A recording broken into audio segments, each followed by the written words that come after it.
Film پتی پتنی اور وہ میں میرا کردار میری حقیقی زندگی کا عکاس ہے بھومی پیڈنیکر۔ اداکارہ بھومی پیڈنیکر نے جو ان دنوں آنے والی اپنی فلم پتی پتنی اور وہ کی تیاری اور شوٹنگ میں مصروف ہیں۔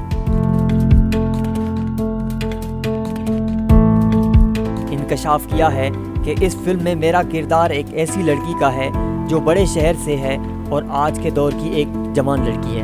انہوں نے مزید کہا کہ اس فلم میں جس کردار کو میں ادا کر رہی ہوں وہ ان کی عمر کے بھی کافی قریب ہے۔ حال ہی میں ایک تقریب کے دوران بھومی پیڈنیکر نے اپنے کردار کے حوالے سے بات کرتے ہوئے کہا، پتی پتنی اور وہ میں میرا جو کردار ہے وہ میری اصلی زندگی سے کافی ملتا جلتا ہے۔ اداکارہ نے کہا کہ میں اپنے اس کردار سے کافی پرجوش ہوں۔ بھومی نے آگے اپنے کردار کے بارے میں بات کرتے ہوئے کہا، میرا جو رول ہے وہ کافی حد تک میری حقیقی زندگی جیسا ہے اور اپنے رول کے لیے میں کافی پر اعتماد ہوں۔ وہ لڑکی زبردست قوت ارادی کی مالک ہے اور ایک ایسی لڑکی ہوتی ہے جو کافی عزائم رکھتی ہے۔ وہ اپنی زندگی میں بڑے کام کرنا چاہتی ہے۔